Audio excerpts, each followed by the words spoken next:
El pequeño Adolf, de apenas 8 años, se arrodilló junto al lecho donde yacía su hermano Edmund. La fiebre del sarampión había consumido al niño durante días, reduciéndolo a poco más que piel pálida sobre huesos frágiles. Las mejillas antes sonrosadas de Edmund ahora estaban hundidas y cenicientas, sus labios agrietados por la deshidratación, sus ojos hundidos en órbitas oscurecidas. Adolf observaba inmóvil mientras su madre sollozaba en un rincón de la habitación, su cuerpo sacudiéndose con cada gemido ahogado, sus manos retorciendo un pañuelo ya empapado de lágrimas. El padre, Alois Hitler, se había retirado horas antes, incapaz de soportar la visión de su hijo muriendo lentamente. Adolf no lloraba, no podía. Algo extraño ocurría dentro de él, una sensación de vacío que no correspondía a un niño de su edad, como si una parte de su interior hubiera sido vaciada para hacer espacio a algo más, algo que esperaba pacientemente este momento de vulnerabilidad extrema. Edmund exhaló su último aliento a las 4:33 de la madrugada. El reloj de péndulo en la sala contigua marcó la hora con un sonido que pareció resonar con una finalidad sobrenatural. En ese preciso instante, la vela junto a la cama se apagó sin que hubiera corriente de aire, su llama extinguiéndose como si una mano invisible la hubiera sofocado. La habitación quedó sumida en una oscuridad absoluta, una negrura tan densa que parecía tener peso y sustancia, como si la noche misma se hubiera condensado dentro de esas 4 paredes. El llanto de Clara Hitler, la madre, se detuvo abruptamente, reemplazado por un silencio antinatural donde ni siquiera se escuchaba el sonido de la respiración. Adolf sintió un frío repentino, no en su piel, sino dentro de sus huesos, como si algo antiguo y helado se hubiera filtrado en su médula, expandiéndose lentamente por sus venas, reclamando cada centímetro de su ser desde adentro hacia afuera. Adolf, susurró una voz que no era voz, sino la ausencia de todo sonido formando palabras directamente en su mente, como si el vacío mismo hubiera aprendido a comunicarse. No era un sonido que entrara por sus oídos, era un conocimiento que aparecía directamente en su conciencia, bypassando todos sus sentidos. El niño no se movió, paralizado por un terror primordial que trascendía el miedo normal a la oscuridad o a la muerte. Sus músculos se tensaron hasta el punto del dolor, mientras gotas de sudor frío brotaban de su frente pálida. La oscuridad frente a él pareció condensarse, volverse más densa en un punto específico, como si un fragmento de noche se estuviera solidificando. No podía verlo, pero lo sentía. Algo estaba observándolo desde un lugar que no pertenecía a este mundo, algo que existía en los espacios entre la realidad. Te he estado esperando, continuó aquella no voz, cada palabra resonando con un eco imposible dentro de su cráneo, desde antes que nacieras, desde antes que existiera la luz, desde el silencio primordial que precedió a la palabra de Dios. Adolf intentó gritar, pero su garganta se cerró como si manos invisibles la estrangularan. Intentó moverse, pero sus músculos no respondían, convertidos en piedra por un terror más antiguo que la humanidad misma. Sus ojos, lo único que aún podía mover, se abrieron tanto que dolían, intentando penetrar la oscuridad impenetrable. La presencia se acercó, invisible en la oscuridad pero innegablemente real, como una herida en la realidad por la que se filtraba algo que no debería existir en este plano. El aire se volvió denso, casi respirable, con un olor metálico como el de la sangre seca, mezclado con algo más primitivo. El olor del vacío absoluto, de la nada que existía antes del todo. Tu hermano era débil, susurró la presencia, cada palabra cayendo como hielo líquido directamente en el cerebro del niño. Su cuerpo no podría contenerme, su mente se habría fracturado al primer contacto. Pero tú no eres como él, tú no lo eres, tú puedes contenerme. Tú puedes ser mi vaso, mi recipiente, mi manifestación en este mundo limitado por el tiempo y el espacio. Un dolor agudo atravesó el pecho del niño, como si un rayo de hielo negro hubiera penetrado su esternón. Sintió como si una mano helada se hundiera entre sus costillas y apretara su corazón, dedos imposiblemente largos y afilados que se clavaban en el músculo palpitante. Adolf quiso gritar, pero el sonido murió antes de formarse. En su mente aparecieron imágenes que ningún niño debería ver, proyectadas directamente en su conciencia con una claridad aterradora. Ciudades en llamas bajo cielos teñidos de rojo sangre, montañas de cadáveres apilados como leña, con ojos vacíos que parecían mirar directamente a su alma. Hombres y mujeres esqueléticos marchando en filas interminables hacia hornos ardientes que nunca se saciaban. Niños separados de sus madres por hombres con uniformes negros y símbolos de calaveras. Y detrás de todo una presencia oscura que se alimentaba del sufrimiento, creciendo, expandiéndose, acercándose a algún umbral cósmico. Vio un símbolo que parecía grabarse a fuego en su mente, un círculo perfecto atravesado por una línea vertical, rodeado de caracteres que no pertenecían a ningún alfabeto humano. símbolos retorcidos que dolían a la vista, como si el cerebro humano rechazara procesarlos. Y supo, con una certeza terrible que trascendía el conocimiento normal, que ese símbolo era un nombre que no debía ser pronunciado, un nombre que existía antes de los nombres, una designación para algo que precedió a la designación misma. La madre de Adolf, finalmente reaccionando al extraño silencio, encendió una lámpara de aceite con manos temblorosas. La mecha prendió con dificultad, como si algo resistiera su luz, pero finalmente una llama amarillenta disipó parcialmente la oscuridad sobrenatural. Encontró a su hijo de pie junto a la cama de Edmund, completamente inmóvil, con los ojos abiertos pero vacíos, como si mirara algo más allá de las paredes de la habitación, más allá del mundo físico. Su pequeño cuerpo parecía más rígido de lo que debería ser posible, como una estatua tallada en carne. «Adolf», llamó preocupada, su voz quebrada por el llanto reciente. El niño parpadeó lentamente, como si regresara de un lugar muy lejano, y se volvió hacia ella con movimientos mecánicos, casi como si alguien estuviera aprendiendo a manejar su cuerpo. Por un instante sus ojos parecieron completamente negros, sin iris ni pupila, como pozos que se abrían a un abismo infinito. Pero cuando la luz de la lámpara los iluminó directamente, volvieron a su color normal, aunque algo en ellos había cambiado sutilmente, como si algo más mirara ahora a través de ellos. «Estoy bien, madre», respondió con una voz extrañamente calmada para un niño que acababa de perder a su hermano. Una voz desprovista de la emoción natural que debería acompañar tal momento. No había lágrimas en sus ojos, ni temblor en sus labios, solo una serenidad antinatural que resultaba más perturbadora que cualquier manifestación de dolor. «Edmund está en un lugar mejor». Las palabras sonaban huecas, ensayadas, como si fueran pronunciadas por alguien que imitaba el habla humana sin comprender realmente su significado emocional. Se acercó a ella y la abrazó, un gesto mecánico, desprovisto de emoción real, sus pequeños brazos rodeándola con una precisión calculada que carecía de la espontaneidad infantil. Mientras lo hacía, bajo la tela de su camisa de dormir, una pequeña mancha apareció en su piel, justo sobre su corazón. El círculo con la línea vertical, como una quemadura recién hecha que no dolía. Nadie la vería durante años, pero estaría allí, creciendo lentamente como una semilla de oscuridad plantada en tierra fértil, alimentándose de cada pensamiento oscuro, cada resentimiento, cada momento de odio. Esa noche, mientras la familia finalmente sucumbía al agotamiento emocional y físico, Adolf permaneció despierto, sentado junto a la ventana de su habitación, observando el cielo estrellado con una expresión que no era la de un niño. No había curiosidad infantil en sus ojos, ni asombro ante la belleza del firmamento. Había cálculo, evaluación, como si estuviera reconociendo un territorio familiar desde una nueva perspectiva. Sus labios se movían silenciosamente, formando palabras en una lengua que nunca había aprendido, pero que ahora fluía naturalmente de él, sílabas imposibles que ninguna garganta humana debería poder pronunciar. El aire alrededor del niño parecía vibrar ligeramente con cada palabra silenciosa, como si la realidad misma respondiera a aquel lenguaje prohibido. En el cristal de la ventana, iluminado tenuemente por la luz de la luna, su reflejo mostraba ocasionalmente un rostro diferente superpuesto al suyo, más antiguo, más terrible, con rasgos que fluctuaban entre lo humanoide y algo completamente ajeno, con ojos que habían contemplado el vacío antes de la creación, ojos que habían visto el momento en que la luz fue separada de las tinieblas y habían resentido esa separación. El niño sonrió a su reflejo, y el reflejo le devolvió una sonrisa que contenía demasiados dientes, dispuestos en un patrón que ninguna boca humana podría albergar.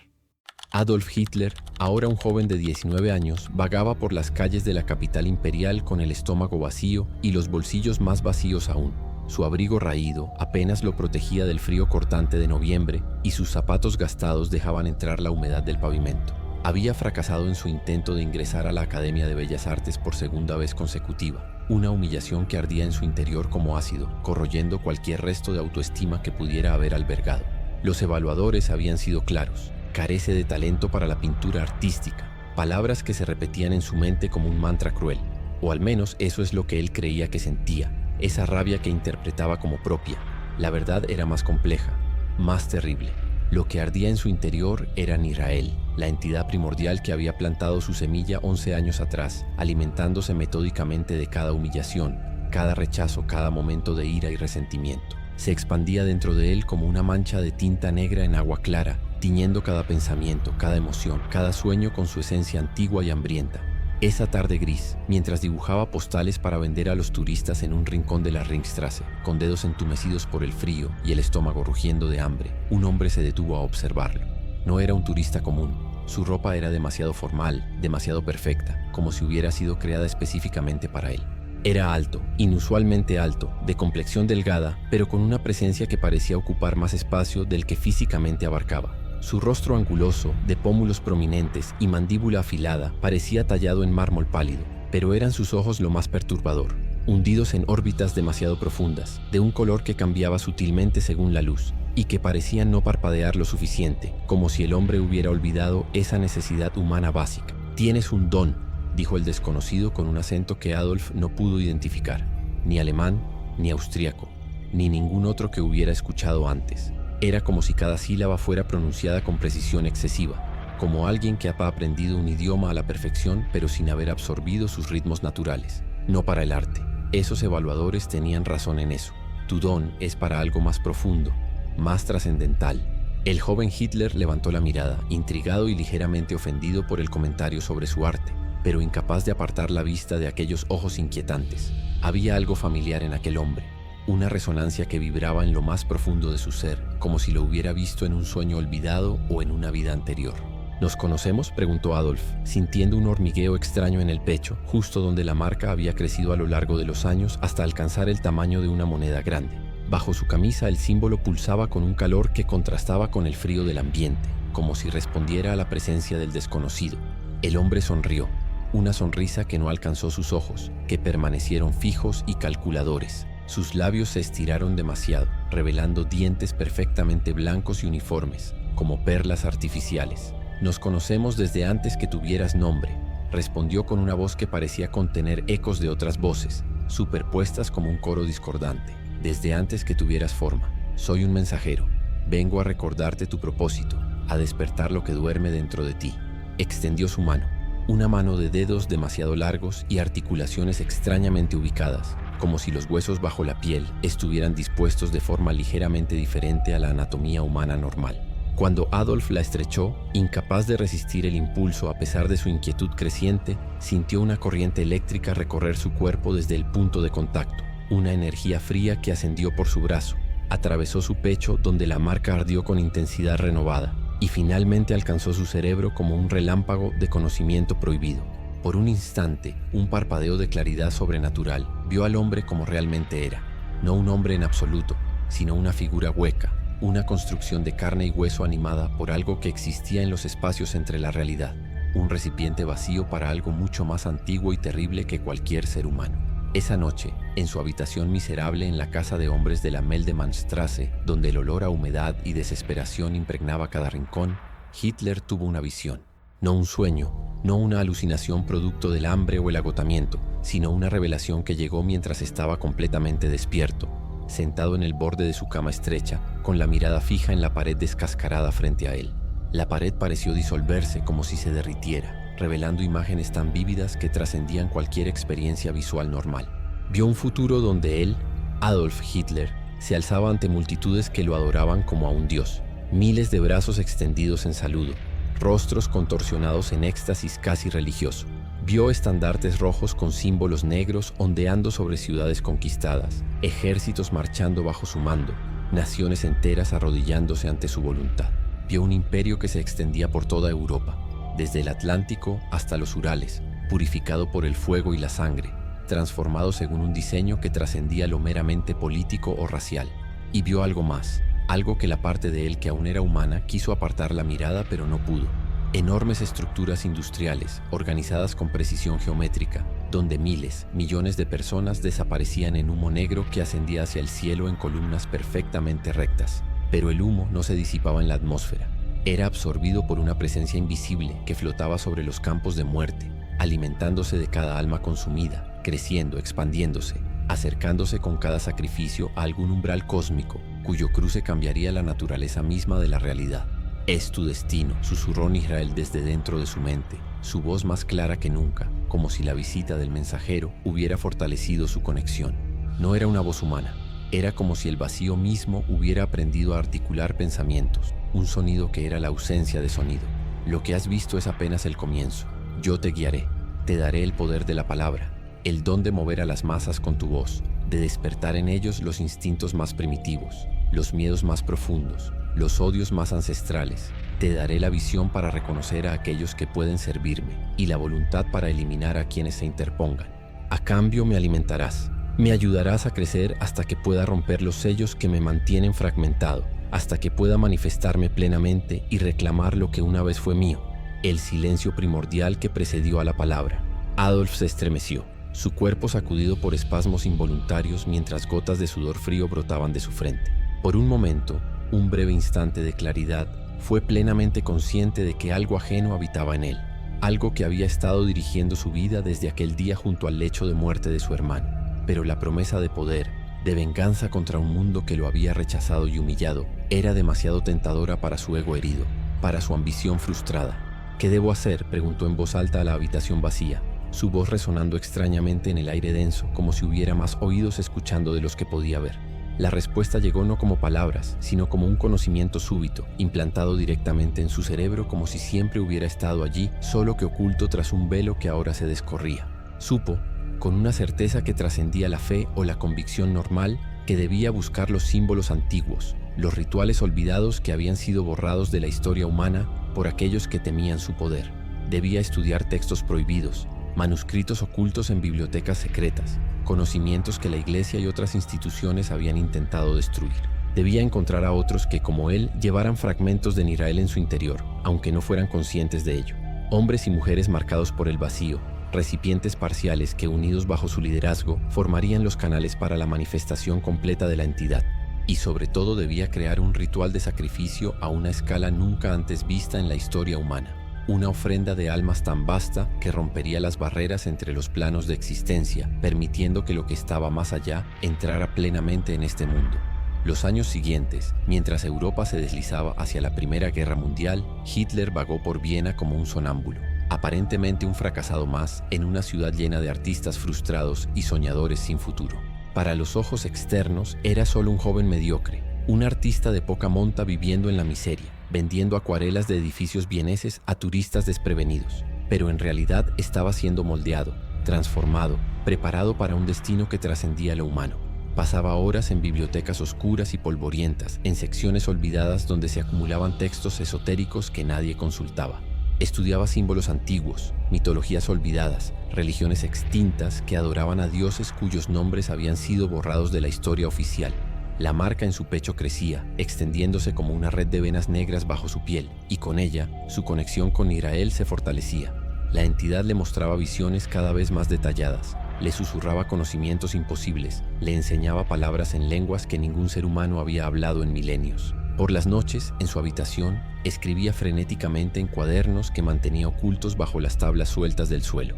Páginas y páginas de símbolos que no comprendía conscientemente, diagramas de energía cósmica, y lo más perturbador, dibujos detallados de estructuras arquitectónicas que años después se convertirían en los planos de Auschwitz, Treblinka, Dachau y otros campos de exterminio.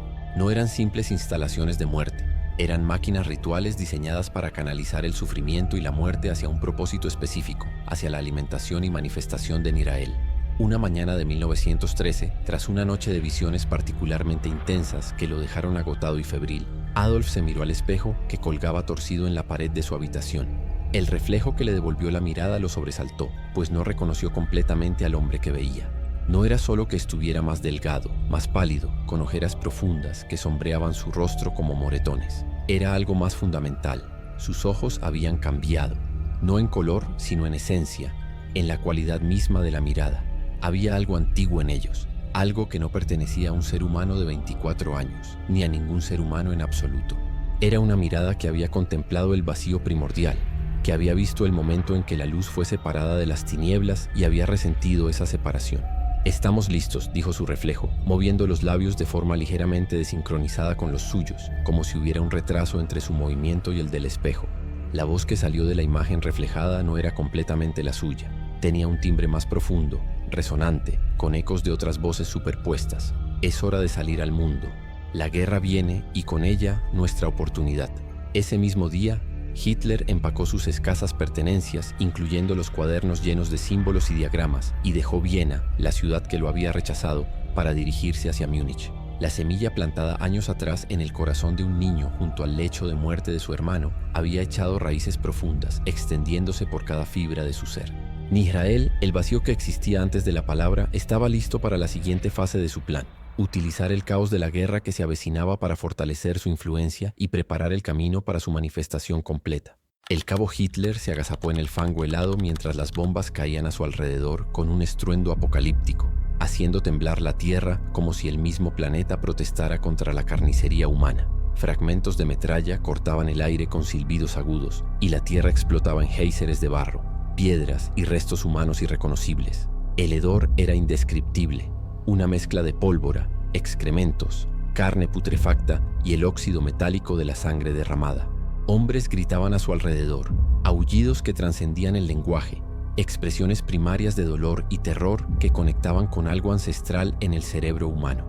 Morían despedazados, desmembrados, desintegrados en fragmentos de lo que una vez fueron personas con sueños y recuerdos. Pero él, Adolf Hitler, mensajero de regimiento, permanecía extrañamente sereno en medio del caos desatado, como si existiera en una burbuja de calma sobrenatural. Sus compañeros atribuían esta serenidad a un valor excepcional, a una determinación férrea que admiraban y temían a partes iguales. No era consciente de que lo llamaban el hombre sin miedo o el protegido, susurros supersticiosos entre las trincheras. Pero Hitler sabía la verdad.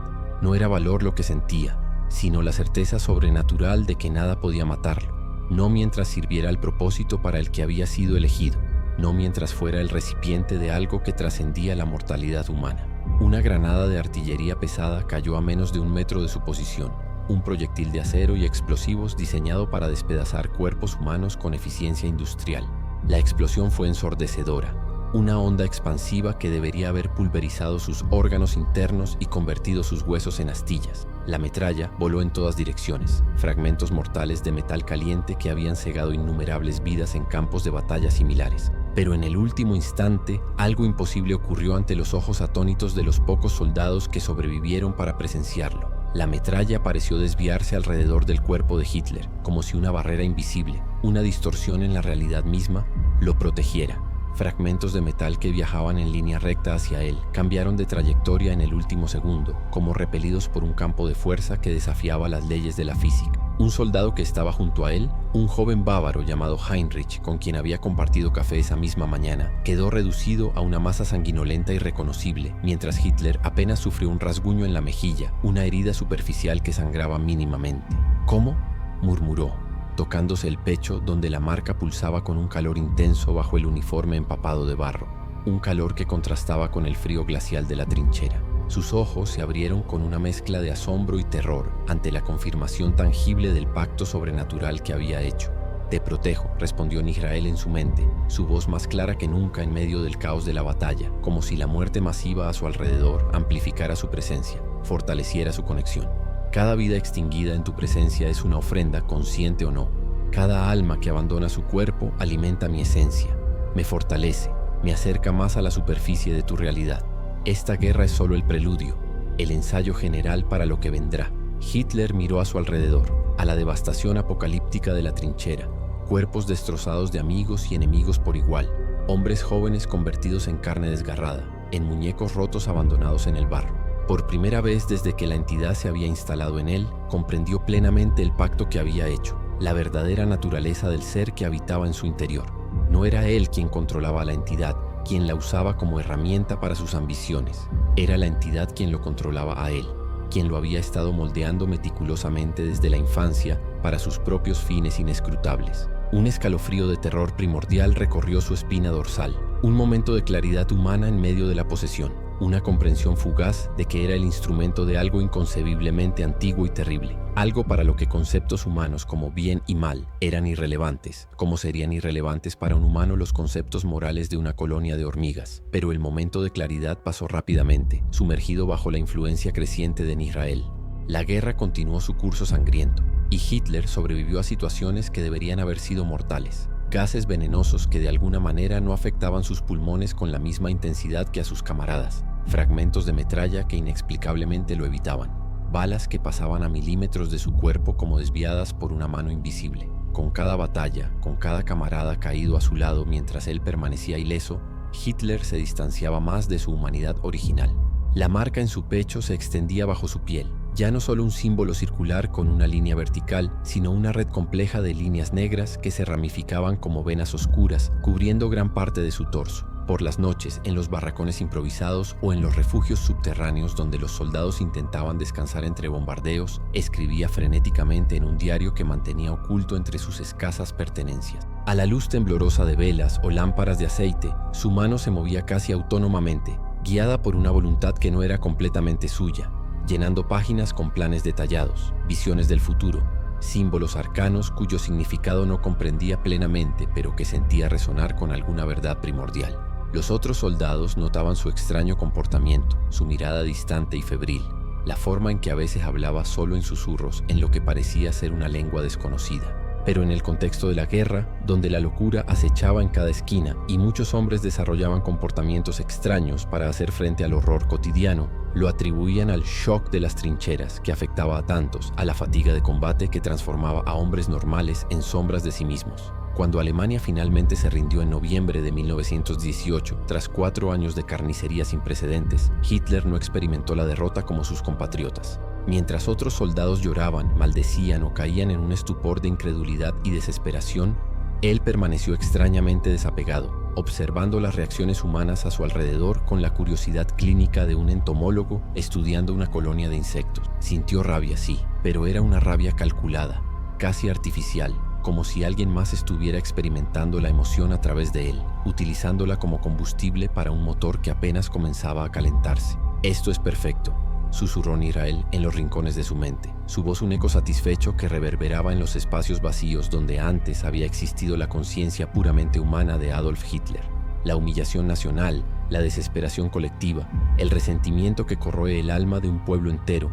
No podríamos haber diseñado un caldo de cultivo más ideal para lo que viene. El sufrimiento masivo es el fertilizante que necesitamos para que nuestra semilla germine. Hitler asintió mecánicamente, su rostro una máscara inexpresiva que ocultaba la tormenta interior, ya incapaz de distinguir completamente entre sus propios pensamientos y los de la entidad que lo habitaba, entre sus propias ambiciones y el plan cósmico de Nirael. La frontera entre Adolf Hitler y el vacío primordial se difuminaba cada día más, creando un híbrido que no era completamente humano ni completamente otra cosa. Los años siguientes a la guerra fueron de preparación metódica, de posicionamiento estratégico en el caótico panorama político de la República de Weimar. Hitler se unió al pequeño Partido Obrero Alemán, una organización marginal que pronto se transformaría, bajo su influencia, en el Partido Nacional Socialista Obrero Alemán, el partido nazi. Fue allí donde descubrió su don para la oratoria, una habilidad que parecía haber surgido de la nada, sin precedentes en su vida anterior. Pero no era realmente su don, sino el poder de Nirael manifestándose a través de él, utilizando su cuerpo y su voz como conductos para influir en las masas. Cuando hablaba ante las multitudes, primero pequeñas y luego cada vez más grandes, algo más hablaba con él, a través de él. Una presencia que se filtraba en sus palabras y tocaba directamente las mentes de quienes lo escuchaban, bypassando el pensamiento racional para conectar con los miedos primordiales, los odios ancestrales, los deseos oscuros que yacen en el subconsciente colectivo de la humanidad. No era simple demagogia o manipulación política. Era una forma de posesión masiva temporal, un ritual donde Hitler servía como medium para que Nirael tocara brevemente las mentes de cientos, luego miles, eventualmente millones. Durante sus discursos, especialmente aquellos pronunciados en espacios cerrados donde la energía emocional se concentraba como en una cámara de resonancia, testigos cercanos reportarían más tarde haber visto fenómenos inexplicables que atribuían a la histeria colectiva o a trucos de iluminación. La temperatura de la sala descendiendo bruscamente hasta el punto de que el aliento de los asistentes se condensaba en el aire, incluso en noches cálidas, sombras que se movían de forma antinatural en las paredes, alargándose y contorsionándose en patrones que dolían a la vista, y lo más perturbador, momentos en que la voz de Hitler parecía desdoblarse, como si varias voces hablaran simultáneamente a través de él, algunas en tonos imposiblemente graves que hacían vibrar los objetos en la sala, otras en frecuencias tan agudas que causaban dolor en los oídos de quienes estaban más cerca. Los más sensibles, aquellos con alguna capacidad psíquica latente, a veces veían brevemente algo más detrás de Hitler mientras hablaba. Una silueta oscura, más grande que cualquier ser humano, con extremidades demasiado largas y articuladas en lugares imposibles, una presencia que parecía absorber la luz a su alrededor.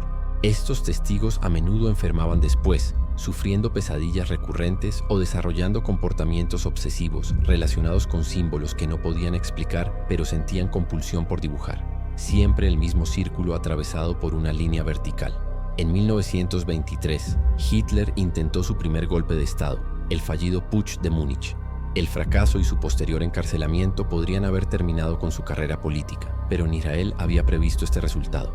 La prisión proporcionó a Hitler el aislamiento necesario para profundizar su conexión con la entidad y para escribir Mein Kampf, un libro que en la superficie parecía un manifiesto político, pero que contenía, codificados en su estructura, en la disposición específica de ciertos párrafos y en frases aparentemente inocuas, instrucciones rituales y símbolos de poder. No era solo un libro, era un grimorio disfrazado, un texto que preparaba sutilmente las mentes de sus lectores para la influencia de Israel, debilitando las barreras mentales naturales contra lo sobrenatural. Durante su tiempo en prisión, la transformación física de Hitler se aceleró. La marca en su pecho ahora cubría casi todo su torso, y pequeñas ramificaciones comenzaban a extenderse hacia su cuello y brazos. En las noches, cuando los guardias pasaban frente a su celda, a veces escuchaban voces múltiples que parecían mantener una conversación, aunque Hitler estaba solo. En más de una ocasión, un guardia juró haber visto una luz negra, un oxímoron que no podía explicar pero que insistía era la única forma de describir el fenómeno, emanando de debajo de la puerta de la celda una oscuridad que parecía tener sustancia y propósito. Cuando Hitler salió de prisión en diciembre de 1924, quienes lo habían conocido antes notaron cambios sutiles pero inquietantes en su apariencia y comportamiento. Su rostro parecía más anguloso, con pómulos más pronunciados y ojos más hundidos que brillaban con una intensidad febril. Su voz había adquirido un timbre diferente, más resonante, con una cualidad hipnótica que no poseía antes. Pero lo más perturbador era la sensación que provocaba su presencia, un malestar indefinible, una inquietud que muchos describían como la sensación de estar siendo observados no solo por Hitler, sino por algo más que miraba a través de sus ojos. Los años siguientes fueron de reconstrucción metódica de su poder político. Israel le había mostrado que el camino al poder total no sería a través de la revolución violenta, sino mediante la manipulación del propio sistema democrático, utilizándolo como un caballo de Troya para introducir algo completamente ajeno a sus principios. La Gran Depresión de 1929 fue el catalizador perfecto, una crisis económica de proporciones bíblicas que sumió a millones en la desesperación y la incertidumbre. El sufrimiento humano es energía pura, susurraba Israel en la mente de Hitler mientras éste observaba las filas de desempleados, las familias desahuciadas, la desesperación colectiva que se extendía como una plaga. Cada lágrima, cada estómago vacío, cada esperanza rota libera energía que puedo canalizar, que puedo usar para fortalecer mi presencia en este plano. Y así fue como el partido nazi creció exponencialmente, alimentado no solo por el descontento social y económico, sino por algo más primordial, el miedo existencial de una civilización al borde del colapso, la necesidad desesperada de encontrar respuestas, de aferrarse a cualquier certeza en un mundo que parecía desmoronarse. En enero de 1933, Hitler fue nombrado canciller de Alemania. La noche de su nombramiento, mientras las antorchas iluminaban las calles de Berlín y miles marchaban en celebración, ocurrió algo que pocos presenciaron y menos aún comprendieron. En sus aposentos privados, Hitler se arrodilló frente a un espejo de cuerpo entero, desnudo, su torso completamente cubierto por la marca negra que ahora se extendía hasta su cuello y bajaba por sus brazos hasta las muñecas. Frente al espejo, comenzó a recitar palabras en una lengua que no era alemán, ni ningún idioma humano conocido. Sílabas imposibles que parecían doblar el aire alrededor de su boca, sonidos que hacían que las llamas de las velas parpadearan y se inclinaran como si soplara un viento que solo ellas podían sentir. A medida que el ritual avanzaba, su reflejo en el espejo comenzó a cambiar, a distorsionarse. Ya no era Adolf Hitler quien le devolvía la mirada, sino algo mucho más antiguo, una presencia que parecía existir tanto dentro como fuera del espejo, una entidad cuya forma completa la mente humana no podía procesar, por lo que se manifestaba como una silueta vagamente humanoide envuelta en sombras que se movían con voluntad propia. «Estamos en el umbral», dijo la figura en el espejo, su voz un coro de susurros superpuestos. «El vehículo está preparado, el camino despejado. Ahora comienza la verdadera obra». Hitler asintió, sus ojos completamente negros reflejando la luz de las velas como pozos de petróleo. «¿Qué sigue?», preguntó, su voz mezclada con otras voces que hablaban simultáneamente desde su garganta. «La purificación», respondió Israel. «La eliminación sistemática de aquellos cuyas almas no me alimentan, cuya existencia fortalece los sellos que me mantienen fragmentado. Los judíos, portadores de la palabra original, descendientes de aquellos que primero nombraron la luz y con ello me confinaron a las sombras, los gitanos, que llevan en su sangre recuerdos ancestrales de cómo combatirme, los sacerdotes y monjes que sin saberlo mantienen vivos rituales que refuerzan mi prisión. Todos ellos deben ser eliminados, no solo sus cuerpos, sino sus almas, consumidas en un fuego ritual que me alimentará. Los años siguientes vieron la implementación gradual pero implacable de este plan cósmico disfrazado de programa político, las leyes de Nuremberg, la Kristallnacht, la expansión territorial, la guerra mundial. Cada paso cuidadosamente orquestado no solo para satisfacer ambiciones geopolíticas humanas, sino para cumplir con requisitos rituales específicos. La solución final, los campos de exterminio, no eran solo instrumentos de genocidio impulsados por el odio racial. Eran máquinas rituales diseñadas según especificaciones precisas proporcionadas por Nihrael a través de visiones y sueños. La disposición exacta de los barracones, la orientación de los crematorios, incluso los patrones de las alambradas. Todo formaba parte de un vasto símbolo cuando se veía desde arriba, un glifo de poder que canalizaba la energía del sufrimiento y la muerte hacia un propósito específico. En los campos ocurrían fenómenos que los guardias tenían estrictamente prohibido discutir bajo pena de muerte. Noches en que las sombras proyectadas por los barracones no correspondían a sus estructuras físicas, formando siluetas imposibles que parecían moverse independientemente. Momentos en que el humo de los crematorios, en lugar de disiparse en la atmósfera, formaba brevemente patrones reconocibles, siempre el mismo símbolo del círculo atravesado por una línea vertical. Prisioneros que momentos antes de morir hablaban en lenguas desconocidas con voces que no eran las suyas, transmitiendo mensajes que los guardias transcribían meticulosamente y enviaban directamente al Reichsführer SS Heinrich Himmler, quien a su vez los entregaba personalmente a Hitler. Himmler, quien había sido elegido específicamente por Hitler, o más precisamente por Nihrael a través de Hitler, debido a su fascinación por lo oculto, dirigía la Ahnenerbe, una organización que oficialmente investigaba la herencia ancestral germánica, pero que en realidad buscaba artefactos y textos antiguos relacionados con Nihrael y otras entidades primordiales. Expediciones fueron enviadas a Tíbet, Oriente Medio, los Cárpatos, buscando objetos específicos, un cáliz de obsidiana supuestamente tallado antes del diluvio, un pergamino escrito en una lengua prebabilónica, una estatuilla que representaba una figura con extremidades imposiblemente largas y un círculo con una línea vertical donde debería estar el rostro. Algunos de estos artefactos fueron encontrados y llevados a una cámara especial bajo la Cancillería del Reich, donde Hitler pasaba horas a solas comunicándose con Nihrael en rituales que dejaban las habitaciones heladas y a los guardias fuera de la puerta sufriendo pesadillas durante semanas. A medida que la guerra avanzaba y se volvía cada vez más evidente que Alemania no podría ganar en términos militares convencionales, Hitler se volvió más errático a ojos de sus generales. Tomaba decisiones militares aparentemente irracionales, rechazaba retirarse de posiciones insostenibles, ordenaba ataques suicidas. Lo que sus comandantes militares no entendían era que la lógica que guiaba estas decisiones no era estratégica, sino ritual. Ciertas batallas debían ocurrir en lugares específicos. Cierto número de soldados debían morir en patrones geométricos precisos sobre el terreno. Todo para continuar alimentando a Nihrael y preparar su manifestación completa. Para 1944 la transformación física de Hitler había progresado hasta un punto alarmante. Rara vez permitía que lo fotografiaran o filmaran de cerca y sus apariciones públicas se volvieron cada vez más escasas. Su médico personal, Theodor Morell, estaba desconcertado por los cambios en la fisiología de su paciente. Un pulso inusualmente lento, temperatura corporal varios grados por debajo de lo normal y, lo más perturbador, episodios en que sus pupilas se expandían hasta eliminar completamente el iris, volviendo sus ojos completamente negros. La marca en su cuerpo ahora cubría casi toda su piel. Un entramado de líneas negras que formaban patrones complejos, símbolos que parecían cambiar y moverse sutilmente cuando nadie los observaba directamente. En sus momentos de lucidez cada vez más raros, cuando la influencia de Nihrael disminuía temporalmente, Hitler era consciente de lo que se había convertido, de cómo su humanidad se había ido erosionando gradualmente hasta que apenas quedaba algo del joven artista frustrado de Viena. En esos momentos de claridad dolorosa sentía un terror abrumador ante la entidad que habitaba en él, ante el plan cósmico del que era instrumento. Pero estos episodios de conciencia humana eran rápidamente suprimidos por Nihrael, sumergidos bajo capas de influencia sobrenatural que nublaban su mente y reforzaban su papel como recipiente. A medida que los ejércitos aliados avanzaban hacia Berlín y el Tercer Reich se desmoronaba, Hitler se retiró al búnker bajo la Cancillería. pero lo que parecía una simple medida de protección física era en realidad la fase final del ritual. El búnker había sido diseñado según especificaciones precisas proporcionadas por Nihrael.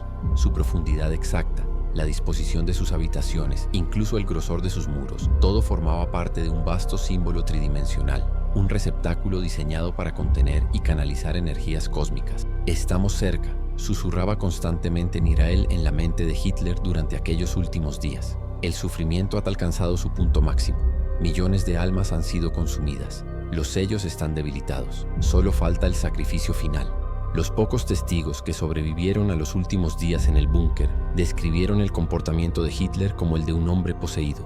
Largos periodos de silencio catatónico interrumpidos por arrebatos de furia sobrehumana, donde su voz cambiaba, volviéndose más profunda, resonando con ecos imposibles en el espacio confinado. En ocasiones hablaba en lenguas desconocidas y quienes lo escuchaban sentían náuseas y mareos, como si las palabras mismas violaran alguna ley fundamental de la realidad. Las luces parpadeaban sin explicación cuando entraba en una habitación, y algunos juraron que a veces su sombra no correspondía a su figura, proyectando la silueta de algo mucho más grande y con una forma que no era completamente humana.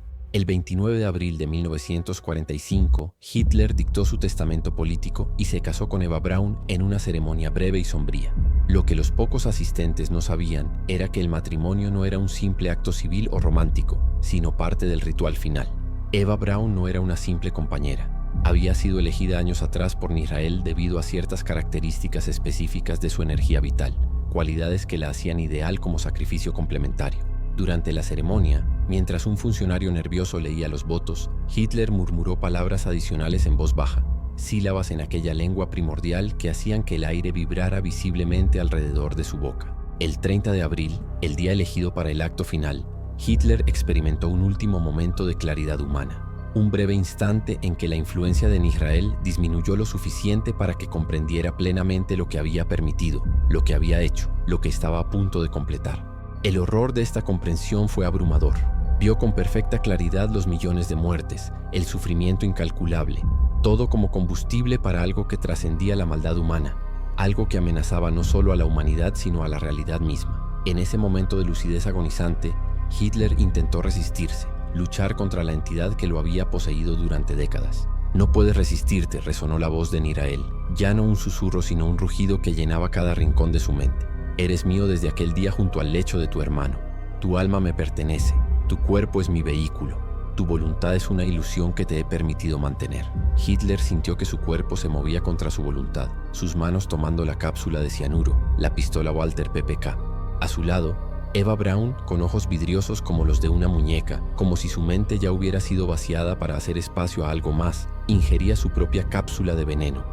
En el momento final, mientras el veneno comenzaba a actuar y Hitler levantaba la pistola hacia su sien, ocurrió algo que ningún libro de historia registraría, que ningún testigo sobreviviría para contar. La realidad alrededor del búnker pareció doblarse, distorsionarse, como si las leyes fundamentales de la física estuvieran siendo temporalmente suspendidas. Las paredes, el techo, el suelo, todo vibró con una frecuencia imposible.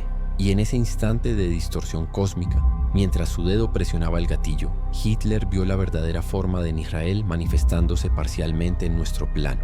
Una vastedad imposible, una ausencia con conciencia, un vacío hambriento que existía en los espacios entre la realidad.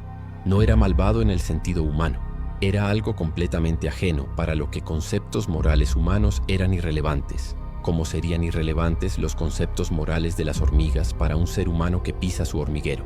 La bala atravesó su cráneo en el mismo instante en que el cianuro detenía su corazón, una muerte doblemente asegurada que no era un simple suicidio, sino la culminación de un ritual milenario. Pero lo que debería haber sido el triunfo de Nihrael, el momento de su manifestación completa, se encontró con una resistencia inesperada.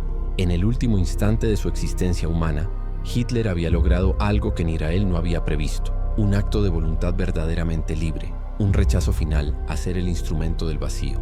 No fue suficiente para detener a la entidad, pero sí para alterar el ritual, para introducir una imperfección en el patrón cósmico que había sido tejido meticulosamente durante décadas. En lugar de manifestarse completamente, de romper los sellos que lo mantenían fragmentado, Nihrael se encontró atrapado en un estado intermedio, más presente en nuestro mundo que antes, pero aún incapaz de ejercer su poder completo. La energía del ritual distorsionado se dispersó, fragmentos de Nisrael proyectados a través del tiempo y el espacio, buscando nuevos recipientes, nuevos instrumentos para continuar su plan interrumpido. Algunos de estos fragmentos encontraron hogar en mentes receptivas, dictadores futuros, líderes de cultos, arquitectos de genocidios que aún no habían nacido. Otros permanecieron latentes, esperando el momento adecuado, las condiciones precisas para despertar nuevamente. Cuando los soldados soviéticos encontraron los cuerpos carbonizados de Hitler y Eva Braun, notaron algo que los desconcertó. A pesar del fuego que había consumido parcialmente los cadáveres, era visible en la piel chamuscada de Hitler un patrón de líneas negras que no habían sido afectadas por las llamas, un entramado de símbolos que parecían absorber la luz. Uno de los soldados, al intentar tocar estas marcas, retiró su mano con un grito de dolor, como si hubiera tocado hielo seco. Más perturbador aún fue el descubrimiento de que, a pesar de la muerte confirmada, algunas muestras de tejido tomadas del cuerpo mostraban actividad celular imposible, células que continuaban funcionando horas después de la muerte clínica, como si fueran animadas por algo que no era vida en el sentido biológico convencional. Los restos fueron trasladados secretamente a Moscú, donde científicos soviéticos realizaron estudios que nunca serían publicados oficialmente. Lo que encontraron fue tan perturbador que los informes fueron clasificados al más alto nivel y eventualmente destruidos por orden directa de Stalin, quien, tras leerlos, desarrolló un miedo irracional a los espejos y ordenó que todas las superficies reflectantes fueran retiradas de sus aposentos privados. Algunos rumores persistentes sugieren que ciertos experimentos con el tejido anómalo produjeron resultados imposibles, muestras que cambiaban de forma bajo observación microscópica, formando siempre el mismo símbolo. Grabaciones de audio que captaban susurros en una lengua desconocida emanando de células supuestamente muertas. Investigadores que desarrollaban síntomas psiquiátricos severos tras exposición prolongada a las muestras, reportando sueños recurrentes de un vacío consciente que los llamaba por su nombre. El búnker donde Hitler pasó sus últimos días fue sellado y eventualmente destruido, no solo por razones políticas o para evitar que se convirtiera en un lugar de peregrinación para neonazis, sino porque el lugar mismo había quedado impregnado de algo que afectaba negativamente a quienes pasaban tiempo allí. Trabajadores de demolición reportaron pesadillas compartidas, visiones de sombras que se movían de forma autónoma y, en al menos un caso, un episodio de posesión masiva donde varios obreros comenzaron simultáneamente a dibujar el mismo símbolo, un círculo atravesado por una línea vertical en las paredes, usando su propia sangre como tinta. Así terminó la vida física de Adolf Hitler, pero no la influencia de Nisrael en nuestro mundo. La entidad primordial, el vacío que existía antes de la palabra, antes de la luz, continúa esperando, fragmentada pero paciente, buscando nuevos recipientes, nuevas oportunidades para completar lo que comenzó. Y en ciertos lugares del mundo, en ciertos momentos cuando las estrellas se alinean en patrones específicos, personas sin conexión aparente despiertan de sueños perturbadores con la compulsión de dibujar el mismo símbolo, de susurrar el mismo nombre que no debe ser pronunciado, de mirar fijamente a los espejos esperando ver algo más que su propio reflejo, porque el vacío no olvida y Nisrael sigue esperando.